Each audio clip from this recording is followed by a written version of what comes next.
कोई डाउट है जो भी आपने पढ़ा उसमें?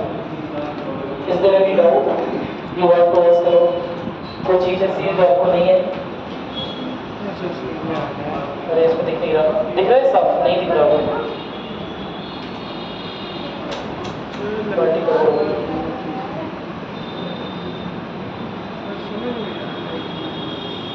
नहीं दिख रहा आपको इसमें? दिख रहा है ये क्वेश्चन? क्लियर है? पहले वाला तो ट्राई करिए, चलिए बताइए।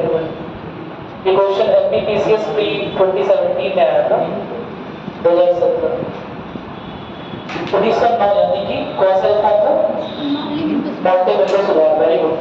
मॉन्टेमेलो सुधार अधिनियम किससे, इन चारों में से किससे संबंधित है? मताधिकार। एकदम श्योर है? द्वैत तो नहीं था? द्वैत था?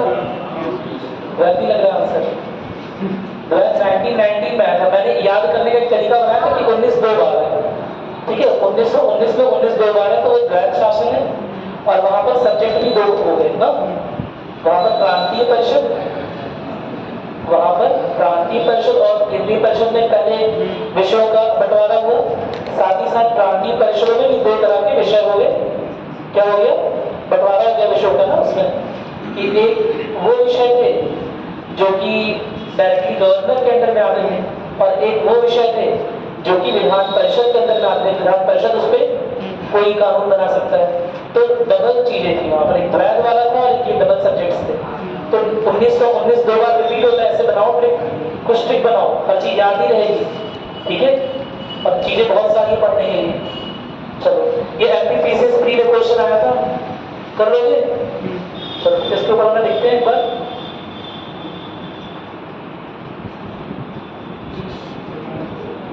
ठीक से पढ़ने के कारण मैं बता रहा हूँ। ब्रिटिश भारत में सांप्रदायिक प्रतिनिधित्व की व्यवस्था निम्नलिखित में से किस अधिनियम द्वारा की गई थी? ये क्वेश्चन आया है एमपीपीसीएस 2019 में। सांप्रदायिक प्रतिनिधित्व यानी कि कम्युनल इलेक्टोरेट, क्या हो जाएगा इसका आंसर बताइए? 1999। अरे कम्युनल इलेक्टोरेट यानी कि सेपरेट इलेक्टोरेट।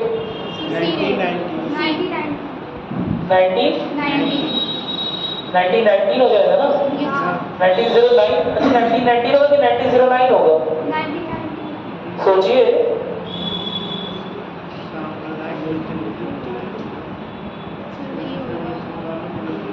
रिवाइज नहीं कर रहे हो रोज घर पे? मुसलमानों की होती है। हाँ, तो किस एक्ट में?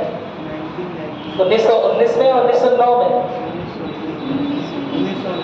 1919 में। बोलिए, सेपरेट इलेक्टोरेट कब हुआ है?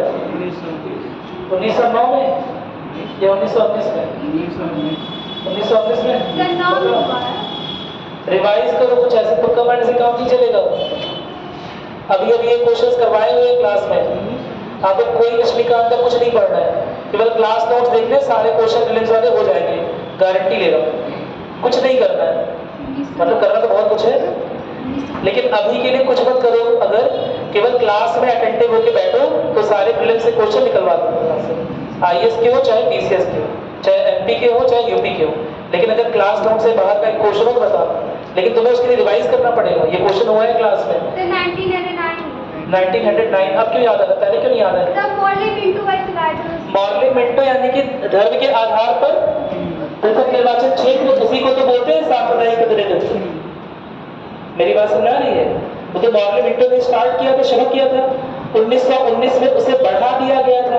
कैसे बढ़ाया गया था कि सिखों को, आंग्ल भारतीयों को, यूरोपियों को, क्रिश्चियंस को, सिखों और मतलब मुस्लिमों को, सबको पृथक निर्वाचन क्षेत्र सबको दे दिया गया। 1919 में से बढ़ा दिया गया। शुरुआत 1909 में की गई। कारण भी बताया था, जो कि डिमांड आ रही थी मुस्लिम लीग की, जिसकी स्थापना 1906 में ढाका में हुई थी। ये सारी कहानी भूल गए हैं? रिवाइज करो सब कुछ। चलो, ये एमपीपीसीएस 2019 का क्वेश्चन था, बताओ अभी जल्दी ही आया था। ये हो चुका है। भारत में संघीय न्यायालय की स्थापना, ये यूपीपीसीएस 2014 का क्वेश्चन है। भारत में संघीय न्यायालय की स्थापना, अच्छा ये अभी बात की है शायद आप लोग। 1935 का एक्ट लिखवाया कि नहीं लिखवाया? अभी बाकी, चलिए फिर बाकी ये भी उसी से। ये वही उसी से related है। बताओ, ये यूपीपीसीएस आरआई का क्वेश्चन है, रेवेन्यू इंस्पेक्टर का 2014 का। 12th साल है। द्वैत शासन प्रणाली 1919 कैसे याद करना है? 1919 इतना आसान है, और क्या याद करना है इसमें? ठीक है, अब याद करने की ट्रिक तो आप लोगों को बनानी पड़ेगी। आप लोग बड़े हो, तो कोई बहुत छोटे थोड़ो ना याद करने की trick. A for apple, B for ball सिखाएं। ये आईएएस प्री 2012 का क्वेश्चन है और जितना पढ़ाया गया है उसमें से हो जाएगा। करिए, कर पा रहे हैं? यूपीएससी क्वेश्चन है, अगर क्लास नोट्स रिवाइज किए होंगे तो हो जाना चाहिए। सर सी तुक्का नहीं मारना। आइए, तुक्का नहीं लगा रहे। आज तो बारिश नहीं हो रही, आज कैसे लेट हो गए? लेट हो गया सर सी वाला। सी वाला? पक्का? Yes sir. 1919 में देखो, ये यूपीएससी क्या करेगा, आपको लगेगा कि फैक्ट का क्वेश्चन है, दिखने में लग रहा है फैक्चुअल क्वेश्चन, मेरी बात सुनाई? लेकिन बस एक बेसिक कॉन्सेप्ट अगर आपको पता हो तो यह क्वेश्चन बड़े आराम से सारे फैक्ट्स की जानकारी के बिना भी हो सकता है। यूपीएससी की यही टेंडेंसी है कि आप बेस जानते हैं कि नहीं जानते। मेरी बात सुनाई? अब इसमें बेस क्या है, बेस पकड़िए। मैंने आपको बताया था कि सन 1909 में पृथक निर्वाचन क्षेत्र आए थे पहली बार, ठीक है, जिसमें सामुदायिक प्रतिनिधित्व की व्यवस्था की जा रही है। वो 1909 में हुआ था। इसमें क्या दिया हुआ है? 1900 इसमें क्या दिया? 1919 के भारत शासन एक्ट में। क्या सेकंड वाला पॉइंट क्या 1919 में आया था? नहीं आया था। इसका मतलब जिसमें भी सेकंड है वो गलत है। अब सेकंड किसमें किसमें है? ए में, बी में, सी में, तीनों में सेकंड है, तो तीनों गलत हो गया। सॉरी, ए, बी और डी में तीनों में सेकंड है, यानी कि तीनों गलत हो गया। तो बचा क्या? सी वाला। तो क्या सारे फैक्ट्स, सारे तथ्य जानने की आवश्यकता है? ये मैं क्यों बता रहा हूँ? क्योंकि कई बार लगता है कि यूपीएससी में सारे फैक्ट्स जानने, नहीं, आपका बेस अच्छा होना चाहिए। वो जो बेस अच्छा है उसी के आधार पर आपको तर्कों का उपयोग करना है। तर्क वाले पेपर है, मतलब केवल नॉलेज से नहीं होगा, जितना नॉलेज है उसमें तर्क भी लगाओ, पहली बात। दूसरी बात, ऐसा नहीं कि सारे क्वेश्चन अटेम्प्ट हो ही जाए। क्या मेरी बात सुन? चलो एक क्वेश्चन और ट्राई करते हैं। ये अभी करवाया था आईएएस प्री 2017 क्वेश्चन, बताओ मुझे अपने आप से, कल इसके बारे में बात हुई। पर बात मैं बोल रहा हूँ, भारतीय इतिहास के संबंध में द्वैत शासन डायआर्की नाम लिया था मैंने। डायआर्की सिद्धांत किसे निर्दिष्ट करता है? सर ए वाला। केंद्रीय विधानमंडल का 2 सदनों में विभाजन। हाँ। सोच समझ के बताओ। डायआर्की, द्वैत शासन। अब इसने 2-3 फीचर निकाल लिए एक्ट के 1919 वाले, और चेक कर रहा है क्या तुम्हें सच में पता है कि डायआर्की कहाँ, डायआर्की से क्यों बोला गया? ठीक है, अभी आप करो, मैंने वहां चार्ट बना के बताया है किसे बोलते हैं डायआर्की। डी ऑप्शन पक्का? कितने लोग कह रहे हैं डी ऑप्शन सही है? हाथ खड़ा करें। तो बाकी लोग ए ऑप्शन केंद्रीय विधानमंडल का। तो अच्छा सोचो, क्या सेंट्रल लेजिस्लेटिव काउंसिल, क्या केंद्रीय विधानमंडल का दो उसमें गठन हुआ था? 2 सदनों में विभाजन। केंद्र का नहीं पता, केंद्र प्रांत का। हाँ, केंद्र प्रांत में हम 2 सदनों डिवाइड किए थे, ठीक है। 2 सदनों का विभाजन हुआ है, लेकिन आगे चल के हुआ है शायद 1919 में ही हुआ है। द्विसदनीय व्यवस्था 1919 में हुआ, लेकिन उसे डायआर्की नहीं बोलते हैं। मेरी बात समझ? डायआर्की उसे नहीं बोलते हैं, डायआर्की उसे बोलते हैं जहां पर प्रोविंसेस में, प्रांत में जो परिषदें हैं उनके पास भी नियम कानून बनाने का अधिकार है। कुछ सब्जेक्ट्स आरक्षित विषय बताया था, है ना, रिजर्व सब्जेक्ट्स, और कुछ सब्जेक्ट्स यानी कि कुछ विषय हस्तांतरित होंगे, जिसे अब विधान परिषद बना सकती है। कौन सी विधान परिषद? प्रांत की विधान परिषद। इसी स्ट्रक्चर को बोलते हैं, क्या बोलते हैं? डायआर्की, द्वैत शासन। याद कर लो, वरना द्विसदनीय और डायआर्की में कंफ्यूज कर जाओगे। समझा? मैंने उस दिन यहाँ चार्ट करवाया था, फिर यहाँ बताया था कि इसी व्यवस्था को, ये 2 पार्ट में डिवाइडेड सब्जेक्ट्स, इसी को बोलते हैं डायआर्की या द्वैत शासन। जहाँ चार्ट बनाए वहाँ नोट कर दो। द्वैत शासन, क्योंकि कंफ्यूज करेगा। उन्होंने क्या किया, 1919 के एक्ट के जो महत्वपूर्ण फीचर है वो सारे के सारे रख दिए।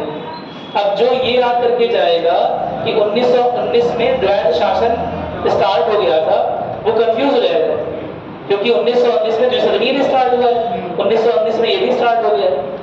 तो किसे द्वैत व्यवस्था बोलेंगे? जो प्रांत के स्तर पर सब्जेक्ट्स का बंटवारा है। क्या मेरी बात सुनाई? प्रांत के स्तर पर विषयों के बंटवारे को द्वैत शासन बोल रहे हैं। क्या मेरी बात समझ में आ गई? कोई दिक्कत तो नहीं? कल बताया था, प्लीज भाई याद करो, वरना सारा पढ़ाना वेस्ट कर दोगे। ठीक है? प्रांतों में प्रत्योजित विषयों का 2 प्रवर्गों में विभाजन। ठीक है? अगर आज तुम लोगों ने किया तो तुम्हारा कॉन्फिडेंस बूस्ट हो गया होता, ताकि IAS पीडी 17 क्वेश्चन कर देगा। चलो ये बताओ मुझे, देखते हैं कितना है। अच्छा, ये 2022 का क्वेश्चन है। ठीक है? इसमें आरक्षित विषय, अब यह सुनो, ऑफ कोर्स विषयों के बारे में किसी किताब में रश्मिकांत में नहीं दिया होगा। ठीक है ना? NCERT में रश्मिकांत, तो लेकिन एक बेसिक चीज मैंने बताई थी। क्या बताया था, याद आ रहा है कुछ? तुम्हें सारे विषय याद नहीं रखने हैं। अरे मुझे बोल तो मैं क्या बोल रहा हूँ, तुम्हें सारे विषय याद नहीं रखने और नहीं होंगे। तो तुम क्या समझोगे कि जो बहुत महत्वपूर्ण विषय है, तुम खुद सोचो ना कि क्या उसे विधान परिषद के हाथ में दिया जाएगा? नहीं, उसे गवर्नर की काउंसिल अपने ही हाथ में रखेगी। जो गवर्नर की कार्यकारी परिषद है, जो अत्यंत महत्वपूर्ण विषय होंगे उसे अपने ही हाथ में रखेगी। अभी तो उन्होंने लड्डू बांटना शुरू किया, समझाया था, एक एक करके लड्डू बांटना। क्या मेरी बात सुनाई?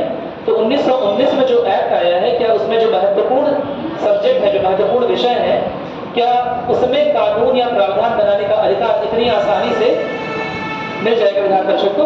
नहीं मिलेगा। पहली बार आया, पहली बार मिल जाएगा? नहीं मिलेगा। अब दिमाग लगाओ थोड़ा सा। चलो, आरक्षित विषय बताओ। क्या न्याय प्रशासन इंपॉर्टेंट चीज है? क्या इसे विधान परिषद के हाथ में छोड़ेंगे? नहीं छोड़ेंगे। क्या मेरी बात? पुलिस हम लोग को दे देंगे? पुलिस खुद सोचो, विधान परिषद को दे देंगे पुलिस? हम लोग भारतीयों के हाथ में दे देंगे? नहीं देंगे। मेरी बात समझ में? तो दिमाग लगाओ थोड़ा सा। 1 और 4 दो ही जगह पर है, C और D में। एक में 3 है, एक में 2 है। इसे बोलते हैं एलिमिनेशन की तकनीक। ठीक है? और UPSC के एग्जाम में यह तकनीक जरूर आनी चाहिए, PCS के एग्जाम में भी आनी चाहिए। टेक्निक ऑफ एलिमिनेशन, शायद सुना होगा आप लोगों ने, इसके बारे में देखा भी होगा बहुत सारा, है ना? एलिमिनेशन की टेक्निक क्या बोलती है कि अगर आपको 2 ऑप्शन पता है कि यह नहीं होंगे, है ना, तो आप अगर 33% मतलब सॉरी अगर 0.33 नेगेटिव मार्क है, 0.33 नेगेटिव मार्क है ना, 1/3 नेगेटिव मार्क है, 1/3, तो ऐसे में आप थोड़ा रिस्क लीजिए। ठीक है? लेकिन रिस्क इलॉजिकल नहीं होना चाहिए, रिस्क होना चाहिए लॉजिकल। तर्कों के बेस पे रिस्क लेना है, कैलकुलेटिव रिस्क उसे बोलते हैं। क्या मेरी बात सुनाई? ऐसे ही नहीं कि तुक्का मार दिया, अक्कड़ बक्कड़ कर लिया, है ना, जो आएगा भाई, बहुत देर से सीटिंग लगा रहे हैं, ये वाला तो डी होना चाहिए, ये नहीं मानता। क्या मेरी बात सुनाई? तो अब दिमाग लगाओ, स्थानीय स्वशासन या भू राजस्व? बी वाला ऑप्शन, बी। आरक्षित विषय, आरक्षित विषय समझ आया ना? जो क्या माने जाएंगे? जो सब्जेक्ट्स के पास आरक्षित माने जाएंगे। समझ रहे हैं ना? यानी कि जिस पर निर्णय लेने का अधिकार किसके पास होगा? गवर्नर की कार्यकारी परिषद के पास होगा। जिस पर कानून बनाने का अधिकार गवर्नर की कार्यकारी परिषद के पास होगा। ए होगा 1 2 3।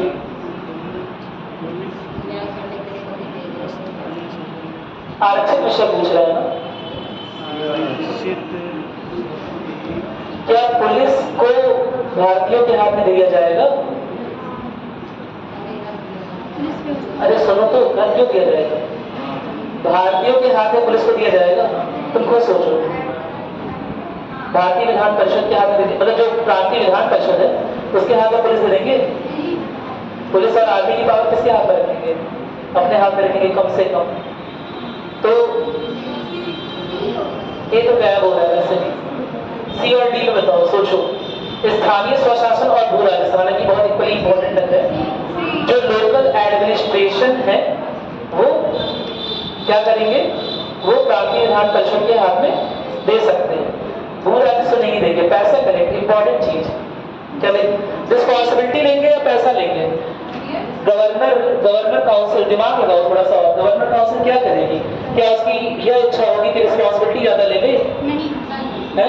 तो लोकल एडमिनिस्ट्रेशन में जगह जगह रिस्पॉन्सिबिलिटी नहीं बढ़ जाएगी?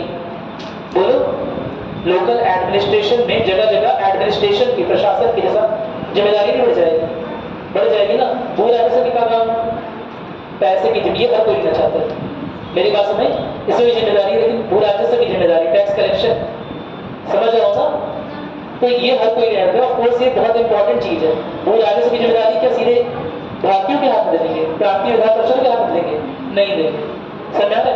अब ये सब्जेक्ट देखो, ये अगेन ऐसा क्वेश्चन, अब इसके चक्कर में तुम ये ना करना कि क्या स्टार्ट कर देना, कोई ऐसी किताब पढ़ना स्टार्ट कर देना जिसमें सब्जेक्ट का इस तरह से डिवाइड करके लिखा हो। मेरी बात समझ आ रही है? इसके चक्कर में ये स्टार्ट करोगे, इसी को मैंने चीज बोली थी, वाइल्ड गूस चेजिंग, जंगली मुर्गी पकड़ना। समझा?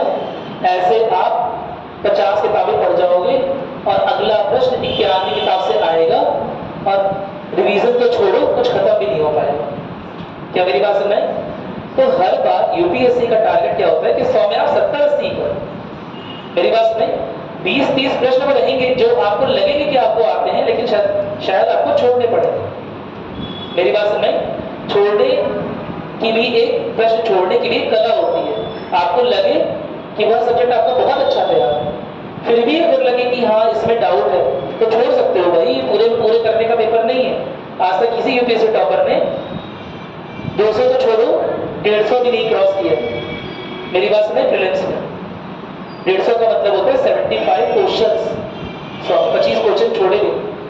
150, 152, 155 तो हाईएस्ट जाता है किसी, शायद किसी टॉपर का 4-5 साल में कभी, अदरवाइज 110, 120। पिछली बार 150 का आधा 75 का कट ऑफ देखा ही होगा आप लोगों ने, वो कट ऑफ वाली लिस्ट देखी थी। तो फिर सारे प्रश्न करने के लिए नहीं है, आपको समझना भी पड़ेगा कौन से प्रश्न करने हैं और कौन से प्रश्न में आपकी बहुत अच्छी पकड़ होने के बाद भी छोड़ो। मेरी बात सुन, मैंने आपको बताया था कोचिंग वाला कहानी बताया था ना, ठीक है? तो जो बैठे हुए हैं धुरंधर, हो सकता है वो भी फंसे, क्योंकि सब्जेक्ट्स तो लक्ष्मीकांत में दिए ही नहीं हुए है। लक्ष्मीकांत ये सब्जेक्ट्स नहीं दिए हुए हैं और लक्ष्मीकांत क्या कहते हैं, सबसे स्टैंडर्ड बुक, इससे स्टैंडर्ड बुक आती नहीं है, तो फिर क्या करोगे? और सुभाष कश्यप का मैंने नाम लिया था ना सुभाष चंद्र कश्यप में लिए, ना डीडी बसु ने दिए, ना एनसीईआरटी में दिए। अब क्या करोगे? सारे एक्ट्स पढ़ोगे तुम? 1919 का एक्ट 100 पेज का एक्ट है, पढ़ पाओगे अकेले से 10 एक्ट है? नहीं पढ़ पाओगे ना। तो थोड़ा सा दिमाग भी लगाना है, तर्क लगाना है। मेरी बात सुनाई? कोई दिक्कत तो नहीं है ना? चलो ठीक है। ये मैं आपको अटेंड करने का तरीका बता रहा हूँ। ये आईएएस प्री 2022 का क्वेश्चन है। अगर थोड़ा सा दिमाग लगाओगे, थोड़ा क्लास में अटेंटिव बने रहोगे तो हो जाएगा। ये झारखंड पी से 2021 का क्वेश्चन है। प्रांतीय स्वायत्तता, प्रोविंशियल ऑटोनॉमी,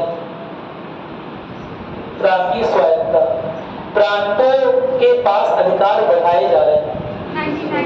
1919 ना केवल सदस्यों की संख्या बढ़ाई गई, साथ ही साथ अधिकार दिए गए, यानी कि प्रोविंशियल ऑटोनॉमी इंक्रीज हो रही है। 1919 हो जाएगा।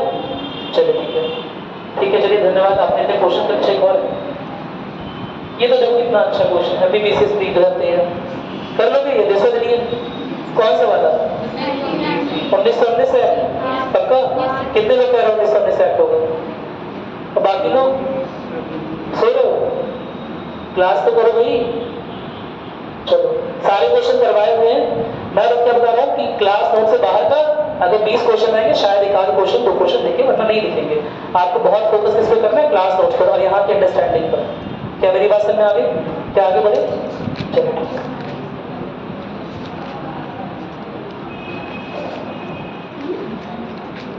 ठीक है। हम लास्ट पॉइंट क्या लिख रहे थे, मुझे याद दिलाएंगे एक बार आप लोग? फिर साइमन आयोग। ठीक है, साइमन आयोग के बारे में बहुत सारी बातें हो रही थी, शायद कई सारी चीजें करवा दी थी, पढ़ा दिया था, लिखवाना बाकी था ना? पढ़ा दिया था सब कुछ कि 1927 में चला था, 1928 में पहुंचा था, आया था, ये चला था, आया था, ये सब का भी ध्यान रखना है। मेरी बात समझ? 1927 में बना था, 1928 में इंडिया पहुंचा था, और जब इंडिया पहुंचा तो उसके खिलाफ बहुत सारे क्या होने लगे? प्रोटेस्ट होने लगे। बहुत सारे लोग विरोध में आ गए, विरोध प्रदर्शन करने लगे। शायद सुना होगा लाला लाजपत राय की कहानी, सुनी होगी शायद। हाँ, उसका कारण क्योंकि संवैधानिक सुधारों में भीमराव अंबेडकर काफी अग्रणी रहे। 1935 का जो एक्ट आएगा उसमें भीमराव अंबेडकर की भी एक दो राय आएंगी विदेशी का, जिसमें से एक राय होगी आरबीआई का इस्टेब्लिशमेंट, है ना, जो रिजर्व बैंक ऑफ इंडिया देखते हैं, ये भीमराव अंबेडकर की राय है कि इस तरह का एक बैंक बनाया जाए जो करेंसी को सर्कुलेट करे, जो मुद्रा का सर्कुलेशन दे। क्या मेरी बात क्लियर है? उसके बारे में बात करेंगे, परेशान होंगे, ठीक है। सबसे पहले कहां पर आ रहा है, साइमन कमीशन के बारे में लिख रहे थे। मैंने आपको बताया था कि 1919 के एक्ट पर रिपोर्ट देने के लिए इसे बनाया गया था। 1927 में गठन हुआ, 1928 में इंडिया पहुंचा, 1930 में इसने अपनी रिपोर्ट सबमिट की। इसके रिपोर्ट के आधार पर गोलमेज सम्मेलन होगा। गोलमेज सम्मेलन क्या होता है इसके बारे में थोड़ी बात कर ली थी। 3 गोलमेज सम्मेलन हुई, सेकंड वाले में गांधी जी पहुंचे, फर्स्ट और थर्ड में इंडियन नेशनल कांग्रेस, एकदम चुप रहना, एकदम अटेंशन बनाए रखना है ना। फर्स्ट और थर्ड में इंडियन नेशनल कांग्रेस एब्सेंट रही और भारतीय राष्ट्रीय कांग्रेस निर्विवादित रूप से उस समय की सबसे बड़ी पार्टी थी, सबसे ज्यादा सपोर्ट उसे था लोगों का। क्या मेरी बात समझ आ रही है? तो फर्स्ट में और थर्ड में ना पहुंचने की वजह से उस समय जो प्रावधान बनाए गए वो भारतीय राष्ट्रीय कांग्रेस ने उसका बहिष्कार किया। क्या मेरी बात क्लियर है? साइमन कमीशन ने जो रिकमेंडेशन की, जो सिफारिशें की, उसके आधार पर अगला एक्ट बनना था, ठीक है। उन सिफारिशों में एक सिफारिश ये भी थी कि जिस तरह से पृथक निर्वाचन क्षेत्र सिखों को, मुस्लिमों को और आंग्ल भारतीयों को, यूरोपियों को दिए गए हैं, ठीक उसी तरह से पृथक निर्वाचन क्षेत्र डिप्रेस्ड क्लास को भी दिए जाए। क्या मेरी बात समझ? अनुसूचित जनजातियां जिन्हें बोलते हैं। क्या मेरी बात क्लियर है? शेड्यूल कास्ट को दिए जाए। तो फाइनली क्या हुआ, इस बात को लेकर यरवदा जेल में उस समय सविनय अवज्ञा आंदोलन चलाने की वजह से गांधी जी बंद थे, ठीक है। और वहां पर उन्होंने क्या शुरू कर दिया, जो हर बार करते हैं, क्या करते हैं गांधी जी? आंदोलन, अनशन में बैठा। मेरी बात समझ? जो बात पसंद नहीं आई वो अनशन में बैठाते हैं, तो फिर अनशन में बैठ गए कि अंबेडकर और बाकी साथी जो है वो क्यों इस तरह की चीजों को साइन करके आए, या समाज को बांटने के, ये सब समाज को बांटने के व्यवधान है। क्या मेरी बात क्लियर है? और उनके अनशन का इतना पहले तो अंबेडकर बोले कि चाहे कुछ भी हो हम नहीं झुकेंगे इतने आराम से, लेकिन उनका, हाँ अभी इस बार क्या है, क्योंकि गांधी जी का जो 7, 8, 9 दिवसीय अनशन चलता रहा, एक दो बार ऐसा लगा कि उनकी जान भी चली जाएगी। और ऑफ कोर्स लोगों की बहुत सिंपैथी थी उससे, बहुत सारे लीडर्स उन्हें अपना गुरु मानते थे या जो भी समझ लीजिए, ठीक है, बहुत सारी सिंपैथी थी। तो उस तरह से एक मॉरल प्रेशर बना अंबेडकर जी के ऊपर कि वो जो कम्युनल अवार्ड, जो सांप्रदायिक अवार्ड मैकडोनल्ड से लेकर आए हैं, यानी कि जिसके आधार पर डिप्रेस्ड क्लास या शेड्यूल्ड कास्ट को अलग निर्वाचन क्षेत्र दिया जाएगा, उस चीज को वापस लेने के लिए, ठीक है। और इन दोनों में आपस में समझौता होता है, पूना समझौता या पूना पैक्ट के नाम से, ठीक है। क्या मेरी बात सुनाई? समझौते के मसले में हस्ताक्षर आते हैं और गांधी जी बोलते हैं कि डिप्रेस्ड क्लास को अलग करने की जगह जो कॉन्स्टिट्यूएंसीज है उसी में इनका रिजर्वेशन कर दिया जाएगा, उसी में इन्हें आरक्षण प्रदान कर दिया जाएगा। क्या मेरी बात क्लियर है? तो इस तरह से कॉन्स्टिट्यूएंसीज में पदों के लिए आरक्षण की पहली शुरुआत हुई, अदरवाइज पृथक निर्वाचन क्षेत्रों की मांग हो रही थी। क्या मेरी बात समझ में आ रही है? कोई समस्या नहीं है।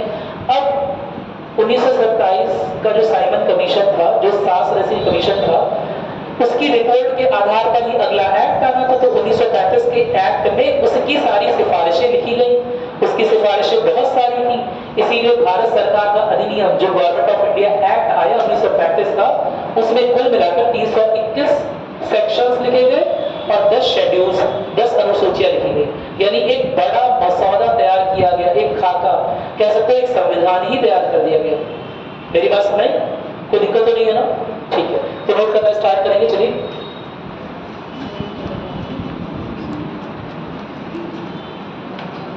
कल हमने बात कर दी कि 1930 में सबमिट किया रिपोर्ट, है ना। इसके बाद लिखिएगा, उसी में लिख लीजिएगा साइमन कमीशन की सिफारिशें, डैश करके, साइमन कमीशन की सिफारिशें।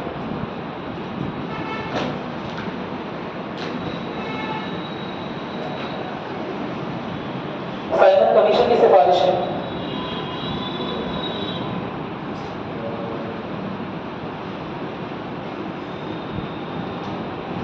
तो पहली सिफारिश कीजिएगा फर्स्ट पॉइंट करके, इसने प्रांतीय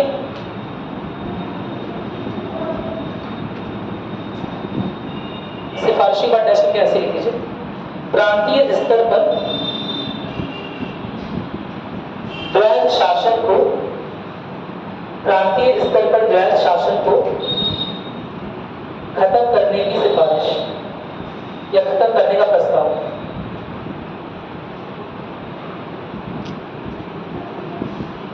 प्रांतीय स्तर पर द्वैध शासन को खत्म करने का प्रस्ताव। क्या मेरी आवाज आप लोगों को आ रही है? आवाज आ रही है एकदम क्लियर, कोई दिक्कत तो नहीं है? चलो दूसरा सिफारिश लिखिएगा, प्रांतीय स्तर पर, प्रांतीय स्तर पर उत्तरदायी, प्रांतीय स्तर पर उत्तरदायी सरकारों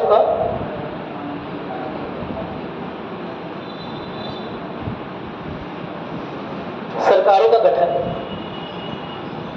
यानी प्रांतीय स्तर पर जो गवर्नमेंट रहे वो रिस्पॉन्सिबल रहे, उसके पास सारी शक्तियां, कहने का ये मतलब है। ठीक है, प्रांतीय स्तर पर उत्तरदायी सरकारों का गठन, कोई दिक्कत नहीं है ना? ठीक है, तीसरा पॉइंट लिखिएगा, ये साइमन कमीशन की रिकमेंडेशन है, सिफारिशें हैं। ठीक है, तीसरा पॉइंट लिखिएगा, तीसरा बिंदु, ब्रिटिश भारत और रजवाड़ों का, ब्रिटिश भारत और रजवाड़ों का, रजवाड़ों का एक संघ, रजवाड़ों का एक संघ स्थापित किया जाए, स्थापित किया जाए। यहां पर संघों को ब्रैकेट में लिख लीजिएगा, फेडरेशन। मैं इस बात को जोर क्यों दे रहा हूं? क्योंकि चाहे फेडरेशन हो चाहे यूनियन हो, हिंदी भाषा में दोनों को संघ ही बोलते हैं, लेकिन दोनों के काफी विरोधाभासी मतलब है। ठीक है, तो ब्रैकेट में लिख लीजिएगा फेडरेशन।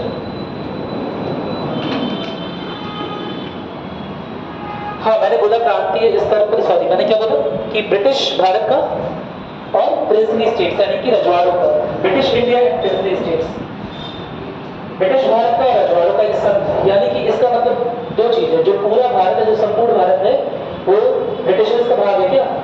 नहीं, कुछ जगहों पर प्रत्यक्ष रूप से शासन चला रहे हैं, उसे बोला ब्रिटिश इंडिया, और कुछ जगह पर परोक्ष रूप से, अप्रत्यक्ष रूप से शासन चला रहे हैं। कैसे? नवाबों के माध्यम से, नवाबों पर प्रेशर बनाकर, राजाओं पर प्रेशर बनाकर, है ना, शासन चलाया जा रहा है। क्या मेरी बात सुने? तो वो कौन लोग हैं? वो है रजवाड़े। क्या मेरी बात सुने? शायद पता है भारत की आजादी के संदर्भ में, भारत की आजादी के समय करीब करीब 565 रजवाड़े थे, 565 रजवाड़े के आसपास है। क्या मेरी बात सुने? ये वो लोग हैं जो अगर देखा जाए, ऊपरी तौर से देखा जाए तो स्वतंत्र है। मेरी बात सुने? ब्रिटिश इनके काम काज में किसी भी तरह का इंटरफेरेंस नहीं कर रहे हैं, लेकिन ये ऊपर से दिख रहा है। आंतरिक हस्तक्षेप बहुत ज्यादा है, क्योंकि इनकी कोर्ट में, इनके दरबारों में एक आदमी बैठता था जिसे बोलते थे फैक्टर। क्या बोलते थे? फैक्टर। यहाँ राजा बैठे, यहाँ मंत्री, और यहाँ बैठा है फैक्टर। ठीक है, और फैक्टर का काम क्या था? चेक करते रहना कि कहीं ये राजा या नवाब ब्रिटिश शासन के खिलाफ कोई कदम तो नहीं उठा रहे हैं, या उन्हें भगाने का प्लान तो नहीं कर रहे हैं, जैसे 1857 में कर लिया था। क्या मेरी बात समझ आ रही है? कोई दिक्कत तो नहीं है? लेकिन इन पर कभी क्या नहीं किया, इन पर कभी भी पूरी तरह से विलय होने का दबाव नहीं डाला गया, क्योंकि ब्रिटिश सरकार ये मानती थी कि 1857 की जो क्रांति हुई है उसमें विलय के लिए जो जोर दी गई है, विलय के लिए जो लॉर्ड डलहौजी ने जोर दिया है, उसका बहुत बड़ा हाथ है। अगर विलय के लिए जोर ना दिया जाता तो शायद 1857 क्रांति को राजाओं को और नवाबों को साथ ना मिलता, सैनिकों को साथ ना मिलता। क्या मेरी बात समझ आ रही है? कोई समस्या तो नहीं है इसमें? ठीक है, तो याद क्या रखना है कि इस तरह का कोई फैक्टर बैठा होता था। ठीक है, और पूरे इंडिया, जब हम बोलते हैं कि पूरे भारत पे ब्रिटिश का हुकूमत था, तो एक्चुअली में ओनली 70% पार्ट, केवल 70% जगह पर ही असल में ब्रिटेन का शासन था डायरेक्ट, है ना। 30 से 40% भाग ऐसा था भारत का जो प्रत्यक्ष रूप से डायरेक्टली ब्रिटिश को से एडमिनिस्टर नहीं कर रहे थे। सीधे तौर पर ब्रिटिश उसके प्रशासन में कोई दखलंदाजी नहीं कर रहे थे, अप्रत्यक्ष रूप से कर रहे थे फैक्टर को बैठा के। क्या मेरी बात सुनाई? तो दिक्कत तो नहीं है। वो वाली मूवी देखिए लगान, लगान में जो राजा का हार रहता है ना, केवल नाम का राजा रहता है, वैसे ही राजा है, केवल नाम के राजा है, इनके पास असल में कोई शक्तियां नहीं, क्योंकि इन्हें आर्मी को रखने की इजाजत नहीं दी गई। मेरी बात सुने, इनके पास खुद की आर्मी नहीं है, ठीक है। चलो क्या लिखा आप लोगों ने? फेडरेशन लिखा, संघवादी बात की, ठीक है। इसके बाद लिखिएगा अगला पॉइंट,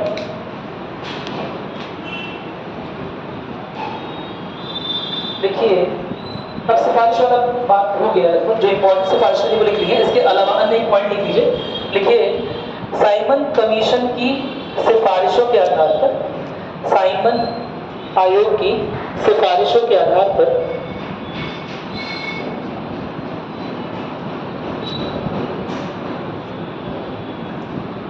साइमन कमीशन की सिफारिशों के आधार पर 3 गोलमेज सम्मेलनों का 3 गोलमेज सम्मेलनों का आयोजन हुआ,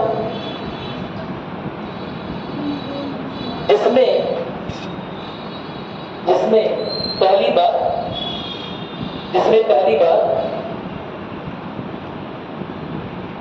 संवैधानिक सुधारों का श्वेत पत्र, इस पूरे पार्ट को अंडरलाइन कर लीजिएगा या इन्वर्टेड कॉमा में कर लीजिएगा, संवैधानिक सुधारों का श्वेत पत्र,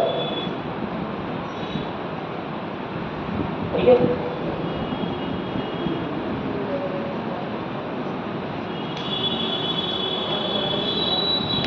सुधारों का श्वेत पत्र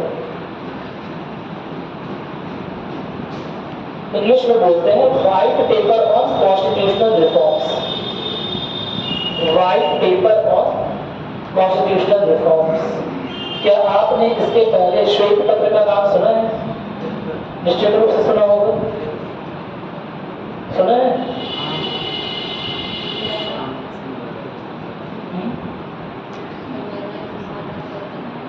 नहीं सुना है? तो मतलब दिल्ली पुलिस के तहत जो ये आता मतलब लेटर आता है, जिसमें उन्हें मतलब भारतीय को कुछ अधिकार उनका दिया जाता है, उसके बाद श्वेत पत्र आ रहे थे। सही बात है। असल में क्या हुआ था, जब जितने भी संवैधानिक सुधार होंगे उनके लिए श्वेत पत्र इशू हो रहा था, ये बात सही है आपकी। लेकिन श्वेत पत्र बोलते किसे हैं? जब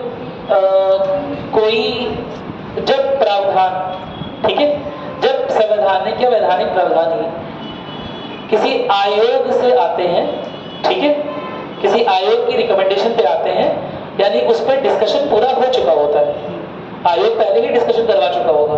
क्या मेरी बात सुनी? यानी अब उसे लेकर ज्यादा डाउट या ज्यादा आर्ग्यूमेंट, बहस, तर्क नहीं होंगे। क्या मेरी बात सुनी? तो ऐसे पत्रों को बोलते हैं श्वेत पत्र, ठीक है। तो 1935 में साइमन कमीशन की रिकमेंडेशन के बाद, साइमन कमीशन की सिफारिशों के बाद संवैधानिक सुधारों का श्वेत पत्र जारी हुआ गोलमेज सम्मेलन के बाद। और गोलमेज सम्मेलन के बारे में बताया हूँ आप लोगों को, याद है कुछ? एक बार फिर रिपीट कर दीजिए, याद नहीं, याद रखना है हर चीज। गोलमेज सम्मेलन आप लोग बताइए, अभी कोई रिपीट करेगा परेशान ना होइए,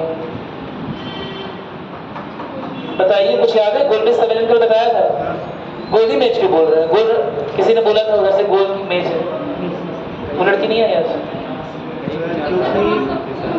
एक समान, हाँ, क्योंकि सारे एसोसिएशंस, जितने भी समूह हैं, जितने भी समूह के प्रतिनिधि हैं, सबको एक बराबरी दी गई है, कोई किसी के अधीनस्थ नहीं है, समझा?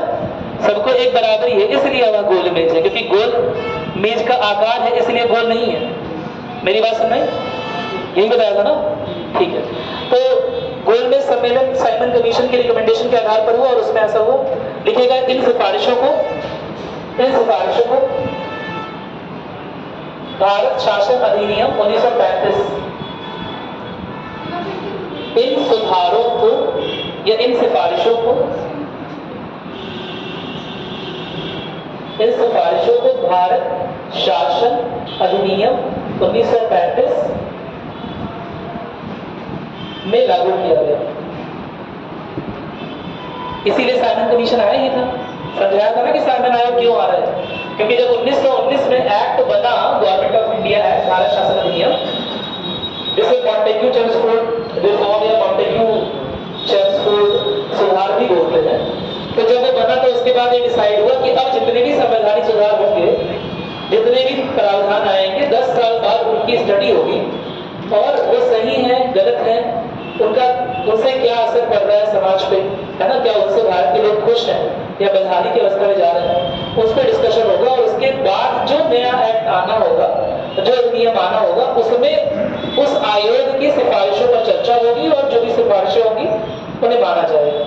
क्या मेरी बात समझ? कहीं ना कहीं उत्तरदायित्व तो दिखा रहे हैं, रिस्पॉन्सिबल, मैंने बताया था ना उत्तरदायी सरकार की ओर है, ठीक है, तो कहीं ना कहीं जो उनका उत्तरदायित्व जिम्मेदारी है वो निभाने की कोशिश कर रहे हैं। क्या मेरी बात समझ में आ गई? इसीलिए इसे उत्तरदायी प्रतिनिधित्व की ओर एक कदम भी बोलते हैं 1919 के एक्ट को, बताया था ना, उत्तरदायी प्रतिनिधित्व की ओर एक कदम है। क्यों कदम है? क्योंकि इसमें पहली बार ये कोशिश हो रही है कि जो संवैधानिक प्रक्रिया जो संवैधानिक सुधार, जो कानून, जो प्रावधान, जो नियम बनाए जा रहे हैं, वो असल में भारतीयों को एक्सेप्टेबल है, क्या असल में भारतीय उससे सहमत हैं, या वो उन पर जबरन थोपे जा रहे हैं। क्या मेरी बात क्लियर है? और उसी प्रक्रिया के अंतर्गत साइमन कमीशन भारत आया था कि ताकि 1919 के 10 साल बाद जो उसमें कमियां हैं या जो उसमें जो चीजें थी, उसके प्रावधान हैं, उससे लोग खुश हैं या दुखी हैं, उससे कानून व्यवस्था अच्छी हो रही है या बदतर हो रही है। क्या मेरी बात समझ आ गई? तो आया था 1919 के आने से 10 साल बाद, लेकिन पता था ये प्रक्रिया लंबी होती है, तो 1927 में ही बना दिया था। क्या मेरी बात क्लियर? रिकमेंडेशन इसने दी है 1930 में, जिस पर डिस्कशन हुआ है 3 लगातार गोलमेज सम्मेलनों में, और उसके बाद गोलमेज सम्मेलन के बाद जो सिफारिशें एक्सेप्ट कर ली गई हैं, उसके आधार पर 1935 का भारत शासन अधिनियम लाया गया। इसमें कोई दिक्कत है किसी को तो बताइए, अगर क्लास में एकदम कान खोल के बैठेंगे सब रख जाएगा। क्या मेरी बात सुनाई? चलिए ठीक है, इतना क्लियर हो गया। तो अब हम बात करेंगे कमनल अवार्ड की, 1932 के कमनल अवार्ड, ठीक है, लिखिएगा, एक नोट बना के लिख लीजिएगा, इसी में लिखिए, स्टार नोट बना के ऐसे लिख लीजिए। देखिए सर 1932 में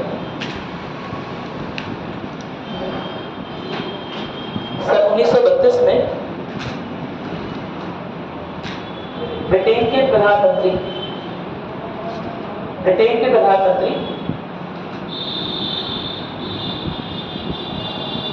रैमसे मैकडोनाल्ड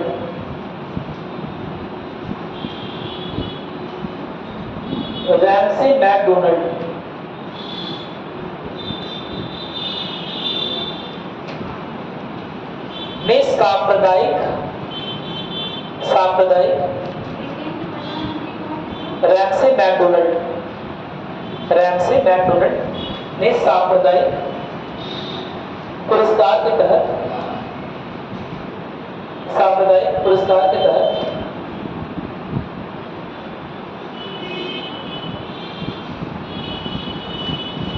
पृथक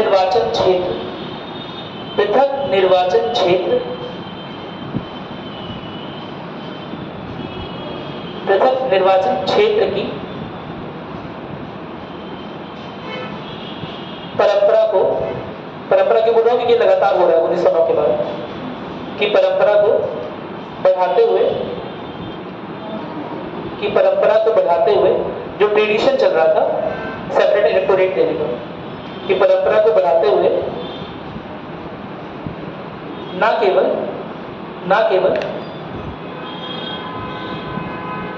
भारतीय मुसलमानों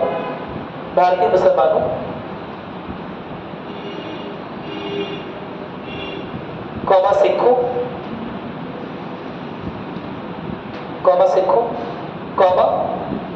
ईसाइयों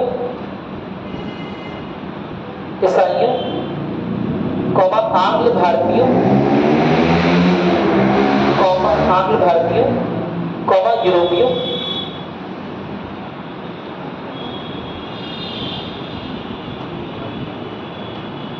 क्या लिखा आप लोग? तो ज्यादा लंबी लाइन हो गई। इधर निर्वाचन की परंपरा को बढ़ाते हुए न केवल भारतीय मुसलमानों, सिखों, ईसाइयों, आंग्ल भारतीयों, यूरोपियों को अलग अलग निर्वाचन क्षेत्र दिए, साथ ही साथ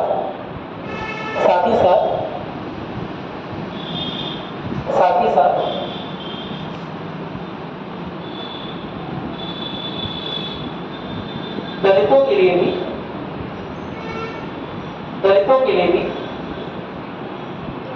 अलग निर्वाचन क्षेत्र की घोषणा की। ठीक है, तो जो हमने उसके पहले की बात की ना, सिखों, ईसाइयों, सबके लिए, ये तो 1919 से ही चला रहा था। इसमें ऐड क्या हो गया? दलितों के लिए। क्या मेरी बात सुन रहे हैं? कोई समस्या नहीं है। इस अवार्ड को क्योंकि रैमसे मैकडोनल्ड ने दिया था, इसीलिए इसे मैकडोनल्ड अवार्ड के नाम से भी, मैकडोनल्ड पुरस्कार के नाम से जाना जाता है। ठीक है, तो इसे ब्रैकेट में लिखेंगे मैकडोनल्ड पुरस्कार, मैकडोनल्ड पुरस्कार। ठीक है सर ये आंग्ल भारतीय किसे कहेंगे? एंग्लो इंडियन, आंग्ल भारतीय। एक दिन और किसी ने पूछा था, हाँ, तो एक दिन आपस में इसे एक एक करके सब लोग पूछो, सुनते क्यों नहीं एक बार? जब किसी का प्रश्न दे तो सब लोग सुना करो भाई। ठीक है, आंग्ल भारतीय क्या होते हैं? जो तौर तरीके में इंग्लिश हो, है ना? कैसे इंग्लिश हो? क्योंकि उनके जो पूर्वज हैं वो पहले यूरोपीय थे और वो भारत में आकर व्यापार के लिए या किसी अन्य काम के लिए या ईस्ट इंडिया कंपनी के लिए काम करते करते आकर ही बस गए। मेरी बात सुन रहे? क्या मेरी बात समझ आ रही है? तो उन्हें बोल दिया क्योंकि वो इंग्लिश तौर तरीकों में से, उन्होंने बोला कि एंग्लो इंडियन। कोई दिक्कत तो नहीं है ना? ठीक है, क्या लिखा आप लोगों ने? हाँ, इसे मैकडोनल्ड पुरस्कार भी बोला गया, मैकडोनल्ड अवार्ड भी बोला गया। ठीक है, इसमें कोई समस्या नहीं है ना? हाँ बोलिए, ये पूरा कर दो। एंग्लो इंडियन जो है समुदाय है, उनको लोकसभा में भी पहले जगह। हाँ, इसके बारे में बात करेंगे। इन्हें मनोनीत किया जाता है 2 सदस्यों को, लेकिन अब खत्म कर दिया गया। हाँ, क्या कह रहे हैं? आप खत्म कर दिया गया। यही पूछने जा रहे हैं, बताओ बताओ। सुन रहे हो? सब डिस्कशन होगा। चलो, पहले अंग्रेजी भाषा इतनी सामान्य नहीं थी। भाषा के आधार पर बंटवारा करने तमिल को क्यों नहीं लेते? तमिलों को दिया है क्या अलग से? मणिपुरी बोलने वालों को दिया है क्या? भोजपुरी बोलने वालों को मिला है क्या भाषा के आधार पर आरक्षण लोकसभा में? कहाँ मिला है? हाँ, तो क्या भाषा एक उचित आधार है लोकसभा या राज्यसभा जहां पर लोकतंत्र प्रदर्शित होता है वहां पर आरक्षण देने का? किसी भी तरह का आरक्षण हो, चाहे 19 सदस्य का हो। 19 सदस्य का भी तो अगर नामांकन हो रहा है, क्या वहां आरक्षण सीट नहीं हो गई ना? क्या उसकी जगह पर कोई और आ सकता है? और केवल भाषा का आधार, केवल भाषा के आधार पर हम ये मानते हैं कि उन पर अत्याचार हुआ है। किस तरह का अत्याचार हुआ है? एंग्लो इंडियन तो खुद सोचो तो, एंग्लो इंडियन में क्या अत्याचार हुआ होगा? अरे वो ईस्ट इंडिया कंपनी के मालिक और ऑफिसर लोग हैं जो यहाँ के रह रहे थे, जिनके बड़े बड़े चाय बागान थे, क्योंकि एक समय पर वो पॉलिसी को इन्फ्लुएंस करते थे, नीतियों का निर्माण करते थे, नीतियों में भागीदारी रखते थे, इसीलिए उन्होंने उस समय अपनी सीट करवा ली थी। हमने तो यह इस प्रथा का फालतू में 50 साल ढोया है। मेरी बात नहीं, इस प्रथा को ढोए जाने की जरूरत नहीं है। क्या मेरी बात समझ रही? एंग्लो इंडियन के भाषा के आधार पर कर दे इस तरह का आरक्षण सीटों का, तो कौन सी भाषा की कम है? तो तमिल, मलयालम, मराठी, अपनी भाषाओं को तो कर दिए भाषाओं में। और कितने पार्ट में देश को बांटेंगे? ऑलरेडी कितने पार्ट में देश बटा हुआ है। क्या भाषा में कुछ आधार बता दें? हाँ, कभी पढ़ाओ तो जब इस बारे में बताओ कि भाषा कैसे एक्ट करती है ना? कोई भी भाषा किसी भी सभ्यता का क्या होती है? किसी भी सभ्यता के बारे में जानना है तो उसकी भाषा के बारे में जान लीजिए। कोई भी भाषा किसी भी सभ्यता की प्रतिबिंब होती है। A language is a reflection of the culture। क्या मेरी बात समझ? इस बात को लिख लीजिए, सब लिखा करिए, सब इंपॉर्टेंट चीज। ऐसे भी होता है पेपर, उसमें सब लिखने से नंबर मिलते हैं। मेरी बात समझ? भाषा दोबारा इसे नोट क्या करो अपने आप। भाषा क्या होती है? कहीं साइड में लिख लो, 30 वाले उसको मत लिख देना कि मैकडोनल्ड ने ऐसा बोला है। इससे भी यूज करना है सब चीज। ठीक है, भाषा क्या होती है? रिफ्लेक्शन यानी कि सभ्यता का प्रतिबिंब होती है, किसी संस्कृति का प्रतिबिंब होती है। ठीक है, मैंने एक दिन पूछा कि सभ्यता संस्कृति में क्या अंतर, किसे बताया नहीं अभी तक मुझे। जो सभ्यता है वो संस्कृति का विशुद्ध क्या कह रही है, जो सभ्यता है वो संस्कृति का विकसित रूप होता है। और जो संस्कृति है ये नहीं सही माना जाता है, वैसे कुछ हद तक सही भी है, बहुत गलत नहीं मानूंगा, लेकिन ये प्रॉपर नहीं है। और जो आंतरिक संस्कृति, सुनिए एक बात समझ लीजिए, सभ्यता को सभ्यता तभी बोलेंगे जब उसमें किसी भी तरह की लैंग्वेज का विकास हो चुका हो, जब उसमें किसी भी तरह की भाषा का विकास हो चुका हो। मेरी बात सुन रहे? इस बारे में कभी और बात करेंगे, अभी हम पॉलिटी छोड़ देंगे बात, समझा? लेकिन ये बात समझिए, बेसिक चीजें ये आपको जानना बड़ा जरूरी है। किसी भी आप जब पढ़ते हैं हिस्ट्री के बारे में या इतिहास के बारे में, तो मानव काल का इतिहास तो ऑस्ट्रेलोपिथेकस से शुरू हुआ है, निएंडरथल भी है, उनके बारे में पढ़ते हो क्या? जो GS2 पेपर है, GS1 पेपर देखा, सिलेबस देखना स्टार्ट करिए, सिलेबस रटा होना चाहिए। अगर सच में UPSC निकालने का सपना देख रहे हो तो सिलेबस रट डालो, समझा? क्योंकि हिस्ट्री के नाम पर पूरी हिस्ट्री नहीं पढ़नी है, पॉलिटी के नाम पर पूरी पॉलिटी नहीं पढ़नी है, ज्योग्राफी के नाम पर भी पूरी ज्योग्राफी नहीं पढ़नी है। There are some set topics, वही सेट टॉपिक्स पढ़ के जाने हैं। अभी से रटना स्टार्ट कर दो, सिलेबस को रटना स्टार्ट कर दो। आपको सिलेबस रटा होना चाहिए पूरा कि हमें यही टॉपिक पढ़ना है, इसके आगे हिस्ट्री में नहीं जाना है। और उसमें जब आप पढ़ोगे तो आप देखोगे कि GS पार्ट 1 में लिखा है कि हिस्ट्री के नाम पर जो हम पढ़ते हैं वो असल में संस्कृति और सभ्यताओं के बारे में पढ़ते हैं। उसके पहले की बहुत सारा इतिहास है, क्या उसके बारे में पढ़ते हैं हम? नहीं पढ़ते हैं। उसके पहले भी बहुत सारा पास्ट है, उनके बारे में हम नहीं पढ़ते। वो लिखित इतिहास नहीं है, लिखित चीजों को ही इतिहास का रूप दिया गया है ना। लिखित संस्कृतियों के बारे में हम पढ़ते हैं, हड़प्पा के बारे में पढ़ते हैं, भले ही पढ़ ना सके, वो लिपि अभी तक डिकोड नहीं हुई, डिसाइफर नहीं हुई है, उस लिपि को पढ़ना अभी तक नामुमकिन है। लेकिन लिखा तो गया, हम पढ़ ना पाए तो क्या हुआ? क्या मेरी बात समझ? इसीलिए कुछ एक जगह पर आप देखेंगे उस सभ्यता के बारे में लिखा रहता है हड़प्पन सभ्यता, हड़प्पा सभ्यता, और कहीं पर लिखा रहता है सिंधु घाटी संस्कृति। कभी नोटिस किया है? ये सब छोटी छोटी चीजें नोटिस करना स्टार्ट करो, समझा? कि जो मॉडर्न राइटर्स है वो इसे हड़प्पा सभ्यता बोल रहे हैं या सिंधु घाटी संस्कृति बोल रहे हैं। और अगर यह अंतर कर रहे हैं तो क्यों कर रहे हैं? क्या सभ्यता और संस्कृति में कोई अंतर ही नहीं है काफी अंतर, लेकिन भाषा का पार्ट है। अभी पॉलिटी में नहीं आएंगे इसमें, ठीक है? चलिए, coming back on our point, हमने बात की थी किसकी? कमनल अवार्ड की। और हमने ये बात कर ली थी कि जो डिप्रेस्ड क्लास एसोसिएशन के रिप्रेजेंटेटिव है, यानी कि BR अम्बेडकर, ठीक है, उनकी सिफारिश और साइमन आयोग की सिफारिश के बाद कर्नल अवार्ड दे दिए गए थे। और उसमें पृथक निर्वाचन क्षेत्र दलितों को भी दिए गए, है ना। लेकिन इस चीज को लेकर गांधी जी किसे बैठ जाएंगे? राष्ट्रपति बैठ जाएंगे। उस समय गांधी जी का क्या ठिकाना था? गांधी जी का ज्यादा ठिकाना क्या रहा है? जेल रहा है? नहीं, जेल रहा है, सेकंड नंबर का आश्रम, समझा? तो जेल में थे, कौन सी जेल में थे? यरवदा जेल। नोट करिएगा इस बात को, ठीक है?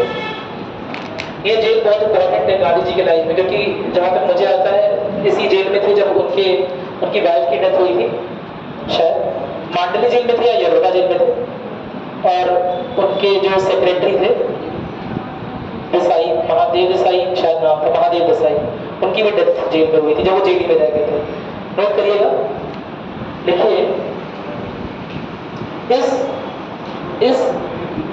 सांप्रदायिक पुरस्कार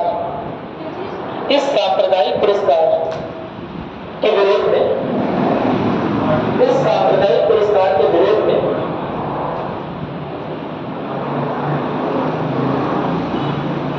गांधी जी ने यरवदा जेल में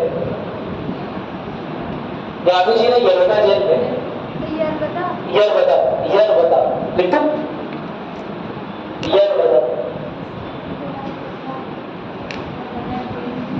यरवदा जेल में आमरण अनशन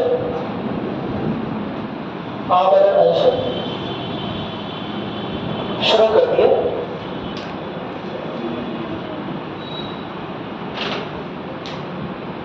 आमरण अनशन शुरू कर दिया, जिसके बाद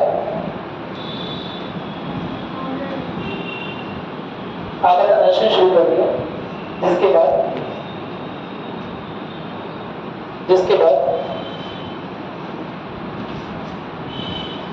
प्रावधान के खिलाफ, कौन सा प्रावधान समझ आया? दलितों के लिए पृथक निर्वाचन क्षेत्र, ठीक है। इस प्रावधान के विरुद्ध, इस प्रावधान के विरुद्ध B are Ambedkar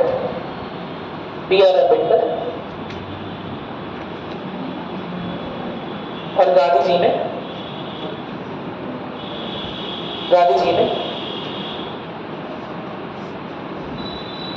Poona pact नामक,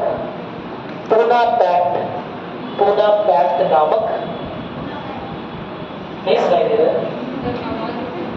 ठीक से निकाल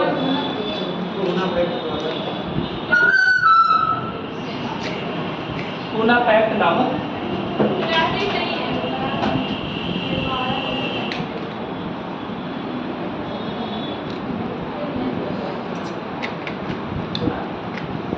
पूना समझौता भी बोलते हैं, ठीक है।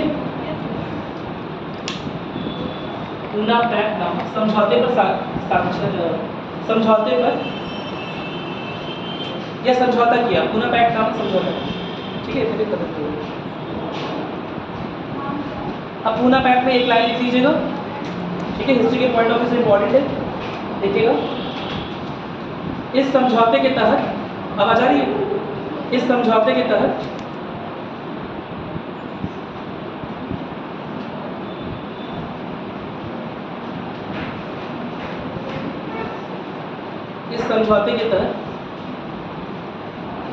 दलितों के लिए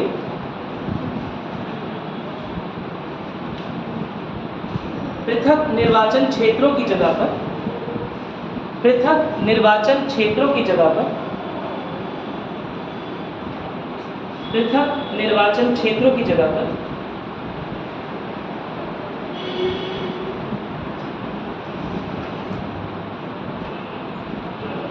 आरक्षित निर्वाचन क्षेत्र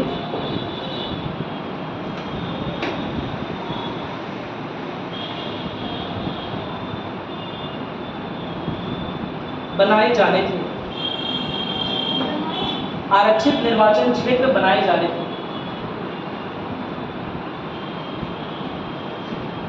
ठीक है।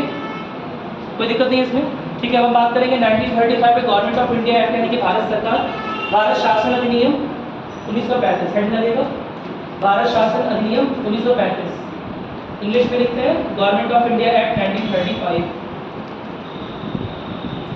अब ज़्यादा दिमाग को लगाना नहीं है इसमें ज़्यादातर चीज़ें जो लागू हुई हैं वो किसने बोली है? किसने सिफारिश? Simon commission. मेरी बात सुनाई? साइमन कमीशन ने जो सिफारिश दी, गोलमेज सम्मेलन में वही डिस्कशन हुआ, और जो गोलमेज सम्मेलन का डिस्कशन हुआ, जो निष्कर्ष निकले वही इसमें लागू हो जाएगा। क्या मेरी बात सुनी? बड़ी बात यह है कि गोलमेज सम्मेलन से निकाले गए निष्कर्ष बहुत ज़्यादा अत्यधिक। क्या मेरी बात क्लियर है? जितने भी प्रावधान अभी तक इंडिया में थे, उसकी छोटी छोटी चीज़ें, इवन प्रांतीय परिषदों के छोटे छोटे प्रावधानों को भी इसी में सम्मिलित कर दिया। क्या मेरी बात क्लियर है?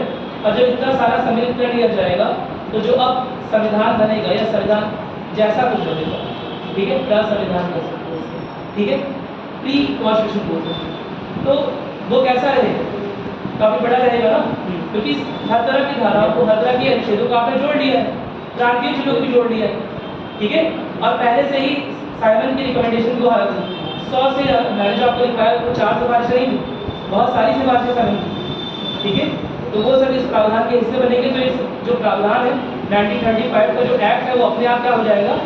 काफ़ी बड़ा बन जाएगा, और आगे चलकर यही 1935 का एक्ट क्या बन गया? हमारे संविधान का, हमारे संविधान की आधारशिला बना।